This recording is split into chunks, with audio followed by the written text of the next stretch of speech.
and welcome back to the channel.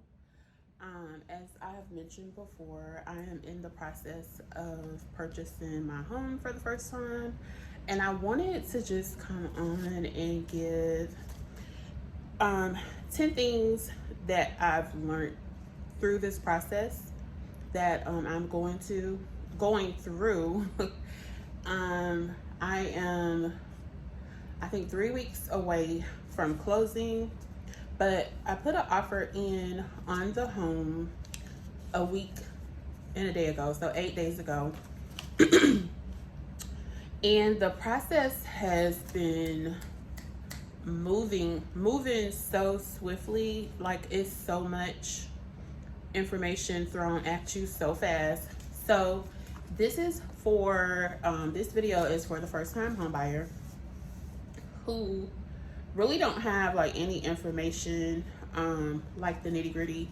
You may not have a lot of money saved up, but you're still just taking the leap, jumping out there, trying to purchase your home for the first time. And I think that's what it was with me, just fear of being rejected or not having things in order.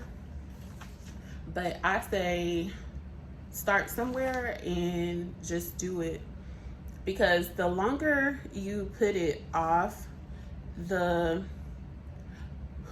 ain't gonna say the word tedious the process becomes, but the process just lingers. It allows you time to do other things that you may not be cautious of that you're doing, which is acquiring more debt, which is the number one thing. So just remember, if you are in the process of trying to purchase the home, just be cautious of the debt that you take on. And I think that's one of my topics that I have here. So the first thing is create a budget. I'm holding my planner in my hand. I have my regular calendar in here that I write stuff on. But I also have, I think it's called the Budget Mom. The Budget Mom's principal budget planner also in here as well, in my Happy Planner. But create a budget. That's the main thing. Create a budget. Put everything that you have on that budget, little or small. Your food, your groceries, your extra spending money that you want to have for yourself, any sinking funds that you have for yourself, just anything that you are spending money on, list it on the budget. Get in the routine of sticking to your budget. Sticking to your budget, I'm not going to say it's an easy thing to do. The air went off, so you may be able to hear me better. But it's not easy, but it is. I mean, just keep trying to stick to it. Even if you're off budget one week, which I have been.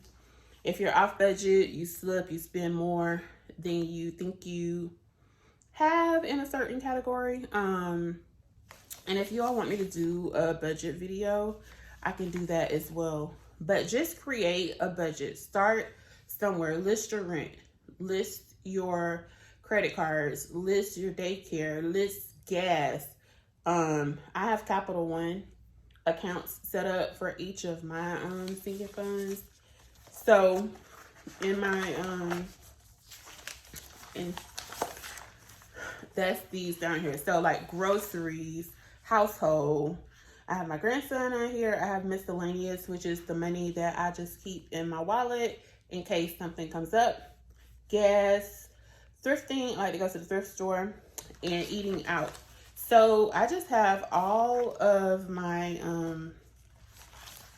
anything that I would normally spend cash on, I have it in as a cash envelope, but it's an electronic cash envelope. So I don't like keeping money in my wallet. I created a sinking fund, a cash envelope wallet, but sometimes you may have $300 or $400 on you in your wallet, and what if something happens, or what if somebody, I don't know, I just don't like having a lot of cash. I mean, especially like if I'm traveling, that's something different because you're spending money more frequently. But like if I go to the store this week, I may not go to the store again for another week or two. I don't want to have the money I have left over just sitting in my wallet or sitting here at the home just in case anything happens. So I created a system using my Capital One account. So sorry to keep rambling, but create a budget is the number one thing. Number two, and I kind of talked about that, is to put the budget in practice. It may not work out for you the first time, may not even work out for you the third time or the fourth time, but just put your budget in practice. Get used to using your cash envelopes, doing a cash system or an electronic cash system. Get used to sticking to your budget. It almost like once you do it for so long, it kind of get etched in your head. So you know, like, okay, I have this much, that I can go. You may want to go see a movie. So in entertainment, we can afford to go and see a movie 2 times this month because the cash is already there. You don't have to think about it. Number 3 is incorporate the cash envelope system, which I've touched on this also. Whether you use paper money or electronic funds, just create some type of cash envelope system. Get used to putting every payday. Before payday, I get my planner. I write out what all bills need to be paid. I write out the amounts that the amounts that I'm going to put in each cash envelope. So when payday gets here, I'm not having to think about it too hard on payday. I could just go either get the money out the bank, put it in my cash envelope, my cash wallet, or I can transfer the funds from my main account to my Capital One account. And I have several other accounts set up under that Capital One account. So I could just put it in each category that it needs to go in. It may be tedious for some people, but that's how I can kind of keep control of what I have and what. So I have one for groceries, I have one for gas, I have one for my grandson, I have one for just any of the funds that I actually use cash for. Instead of having cash for it, I have it put in the Capital One account. I do keep actual cash envelopes for thrifting because it's only like $20. And I keep my grandson, I normally keep an envelope for him and it has $20 in it. And then I put whatever I'm putting into his savings account. And I have one more. I know I have thrifting that I can't think of, but I have like 4 that I keep in my purse with me at all times. The 4th thing is adjust to find what works for you. And I talked about that earlier too. Adjust your budget until you find what flows and what works for you. What worked for me may not work for you. You may have to tweak some of the things that I mentioned and do. You got to do what worked for you. Every household is different. So I just look at budget videos and I take bits and pieces from each one until I created something that just worked for me. So number 5, don't wait to apply. Now, I know that's like better said than done. Like I say, go ahead and apply with a lender. And when I applied with the lender back in June. And when I applied with the lender came back and said that I had to pay $2,000 on my student loans. So I paid the $2,000 on my student loans. The lender also said that I needed to come off of an account that I was the authorized user on. So I came off of that account that I was the authorized user on. I want to say my score, I needed my middle score to be 640. My high score was like a 660, or I want to say like a 660 or 667. But I needed that middle score to be at least a 640 to be approved for the loan. So when I applied with the lender, those were the two things that she told me to do. And basically, like, she guaranteed that it would get me to the 640 mark. So actually I did those two things. I want to say it came back either a 643 or a 646. So the middle score did go up. It's still continuing to climb as I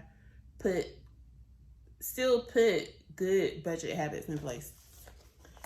So another thing about applying for a lender is down payment assistance. If you are planning on using down payment assistance to help you with your down payment at closing, when you apply with the lender, be sure to ask the lender, do they only accept certain down payment programs?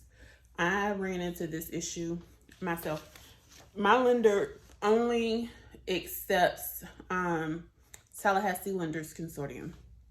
So TLC is out of funds until October the 1st. My closing date is September the 10th. So as of now, we're still going to closing on the 10th. I attended the class and everything. I can't use any of those funds from TLC because I'm going to be closing beforehand. So just keep that in mind. When you apply with a lender, ask them what down payment assistance programs do they take. Do they have a down payment assistance program? You want to know what kind of funds you're working with, especially like if you're limited with funds. You want to know what kind of funds you're working with, so you don't want to get close to time to closing and have to scramble and think about how you're going to come up with your down payment or with your closing costs, especially if you have a seller who's not willing to pay closing costs. You want to kind of have that, in the back of your head. And once you apply with one lender and they approve you, you have a 14-day window from the time you get the approval, I think, to apply with a couple of lenders. This is something I wish that I would have done, is apply with at least 3 different lenders. I would say apply with like a brokerage, apply with a credit union, and apply with the bank. My mom ended up getting sick, so I did not get a chance to apply with multiple lenders, but that is something that I wish I would have done. So we have created our budget. We are incorporating it. We are adjusting it to find what works for us. And we're not waiting to apply. We're not going to be fearful of what is going to come back. Unless you have the perfect credit score, you're just ready to walk in, apply, and go like that, then that's good, But if your credit and your budgeting and all this stuff is a work in progress, then you need to apply to see what the lender is going to tell you. You never know really until you apply. It may not even be as bad as what you think it is. So the approval process. I applied one day. I got a report back, I say like the next day, maybe like the day after. I want to say it was like one day. I got approval back once I got her the documents of paying the $2,000 on the student loans and coming off as authorized user on my mom's one of my mom's credit cards. I got the approval back.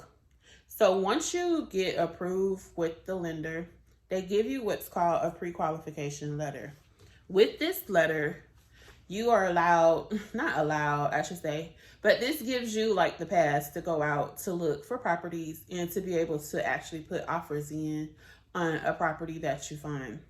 So I got my pre-qualification letter. I told the lender who my realtor was, and that's another thing. Once you get pre-qualified, either be thinking already who you want your realtor to be, or this is your time to search and find a realtor. The pre-qualification letter is good for 90 days. I want to say that's the majority of lenders. It may be 60 days, but it'll tell you on the actual pre-qualification letter. So, like I said, with the letter, you select the realtor, and then you start your home search. Things are moving kind of slow now.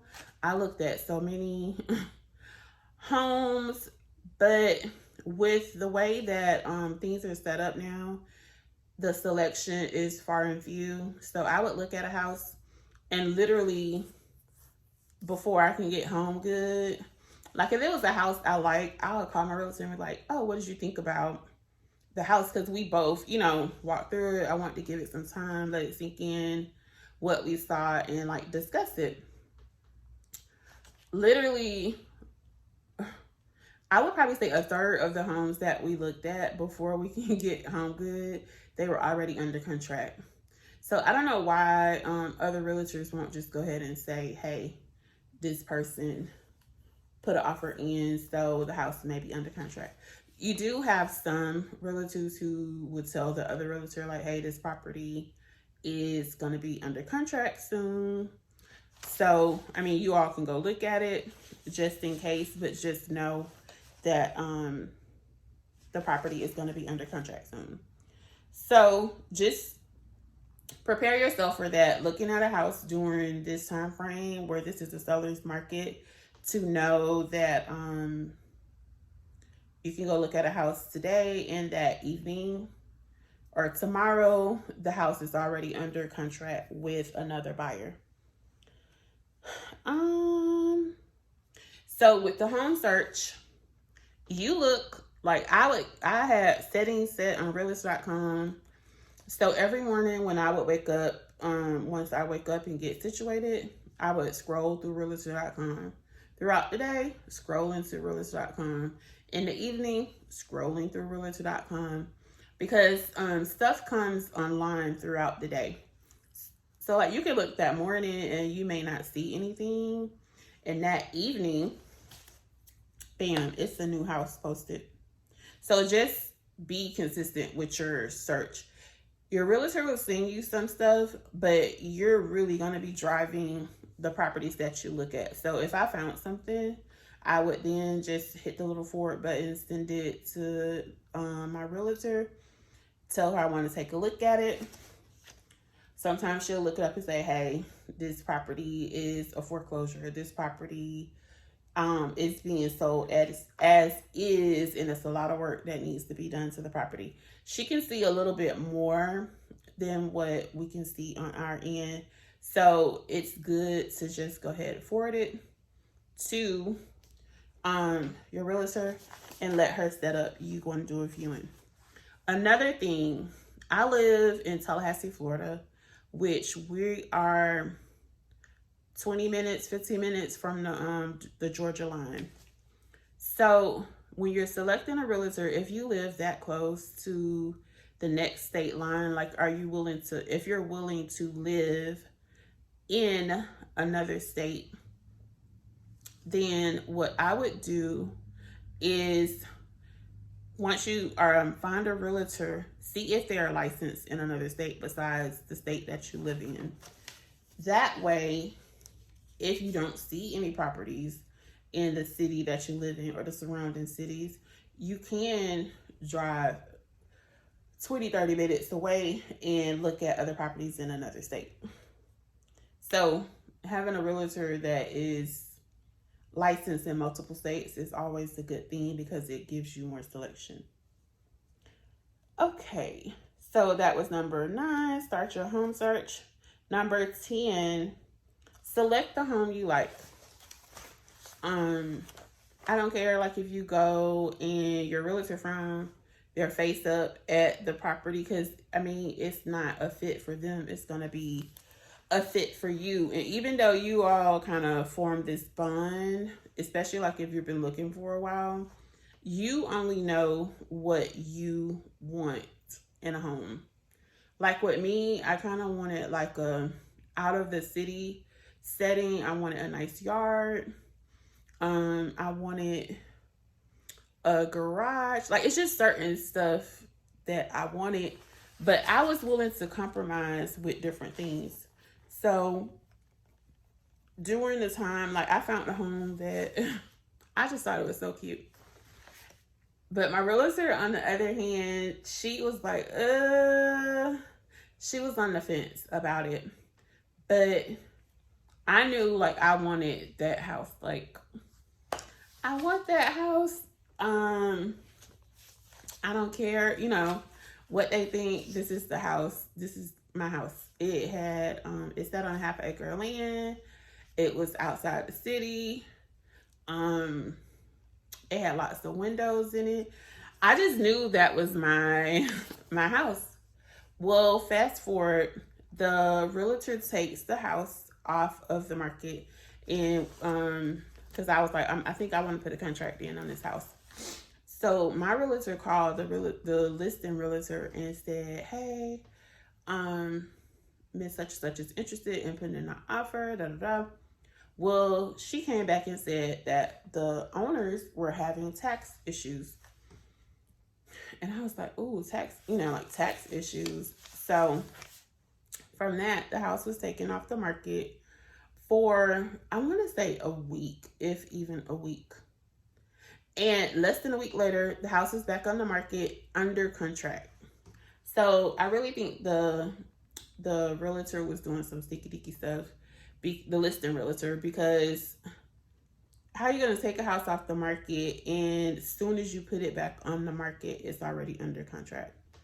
But anyways, that just was not my house. And you just really have to come to that kind of realization when you're looking at so many homes that